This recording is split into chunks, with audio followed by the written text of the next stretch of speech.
Bonjour et bienvenue dans ce numéro de Poudre à Canon, l'émission pour apprendre à faire ses propres cosmétiques. Et aujourd'hui, je vous propose un incontournable pour avoir une peau parfaite. J'ai nommé le crayon asséchant et camouflant anti-imperfection. Alors non seulement il va cacher la misère grâce aux pigments qu'il contient, mais en plus il va assainir la peau et faire disparaître toutes les imperfections grâce à l'huile de sauge qu'il contient. Alors, de quoi a-t-on besoin pour réaliser ce crayon? 6 ingrédients.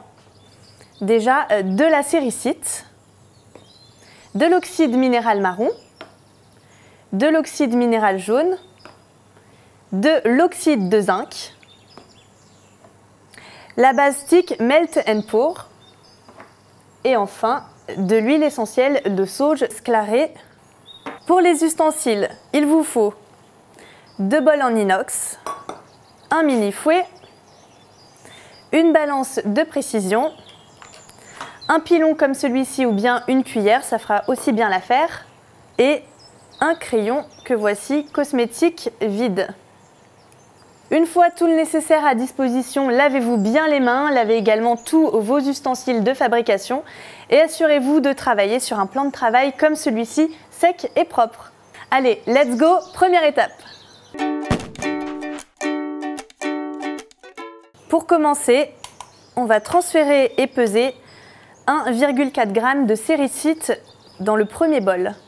La séricite, c'est l'ingrédient qui permet d'apporter de la dureté et de la fermeté au crayon. Puis, on va transférer nos oxydes minéraux dans ce même bol. Tout d'abord, 0,02 g d'oxyde marron. Voilà, donc c'est vraiment un tout petit peu. Et ensuite la jaune. Et là, on va en mettre 0,01 g. Et ensuite, l'autre oxyde, l'oxyde de zinc, et on va en mettre 0,8 g. Les oxydes marron et jaune, eh bien, ils servent à camoufler et à colorer donc les petites imperfections. Et l'oxyde de zinc, il tient un rôle d'agent antiseptique. Et à l'aide du pilon ou de votre cuillère, on va venir broyer l'ensemble afin d'homogénéiser la couleur. Une fois que c'est fait, voilà, tout est homogène. On laisse ce bol de côté et on va prendre notre deuxième bol.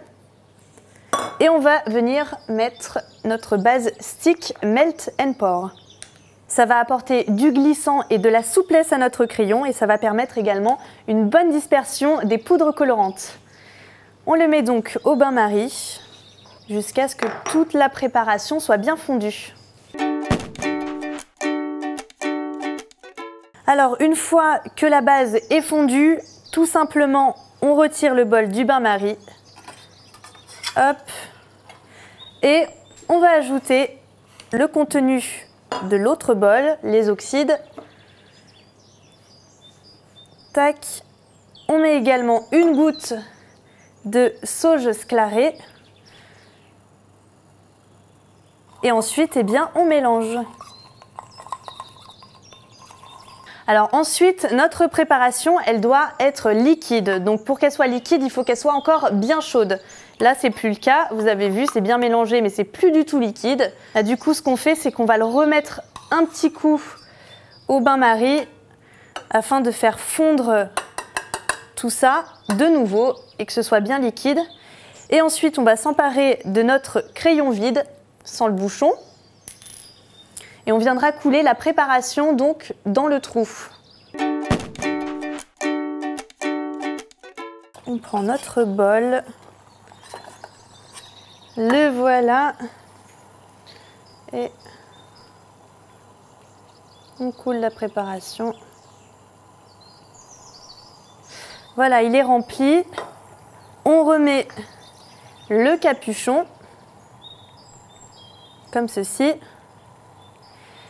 Et on n'a plus qu'à mettre notre crayon au frigo pendant 40 minutes et on attend.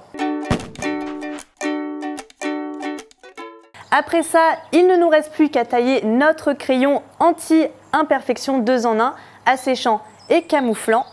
Et ensuite, il sera fin prêt. Avant de commencer à l'utiliser et de dire adios au bouton, n'oubliez pas de faire un test préalable dans le pli du coude. Et si après 48 heures, aucune réaction n'apparaît, alors c'est bon, vous pourrez commencer à l'utiliser. Cette recette prend 30 minutes à réaliser et vous coûtera 50 centimes pour un crayon.